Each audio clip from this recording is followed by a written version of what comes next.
Ako si Margie de la Cruz. Dati usag gyapon nga naging kaupod ni Joshua sa Dulias sa White Area. Sadto nga mga panahon. Iton nga bata, inusa iton nga baltok, ngan buotan, aktibo. Tungod sin ginrecruit siya san CPP-NPA. Inusa siya nga nabiktima san CPP-NPA.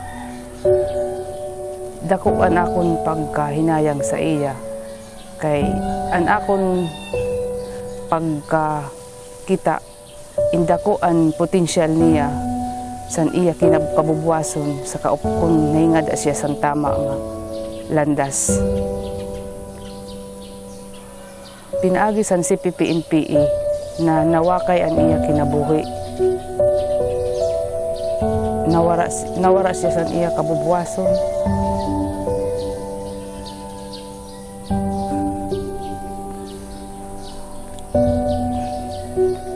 Dapat unta magiging maupay ang iya kinabuhi. Para sa dun mga kabataan, ayaw na kang pagpa-uwat. Kaya ang CPP-NPA maupay la sa tingin ni kangan. Pero kung adto na kam sa sakob, dida niyo masasabtan nga ang iyo kinabuhi, inhingang adto sin kamatayon or nano pa nga mga butang. Ngan waray na sa iyo na bulig nga NPA kung ada na kam sa oras sa kakurian. Salit an akong ginahangyo sa iyo nga mga kabataan or sino pa man nga ada ginbibiktima ayaw nakit pagpadara san ngaran nga organisasyon san CPP-NPA. Ma-underground pa man or manano pa man dida nga mga organisasyon basta involved san CPP-NPA. Tungod kay usala sira nga nagwawakay san aton mga kinabuhi.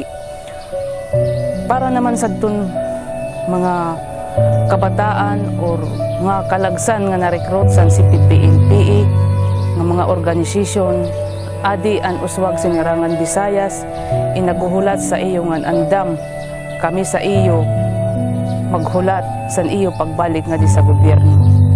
Kay kami usa kami nga nagpapa sabot sa iyo nga waray sa amon san amon pagsurrender, waray sa amon ginhimo nga maraot ang gobyerno lugod ginbuligan pa nga damo pa nga mga programa ang naguhulat sa iyo.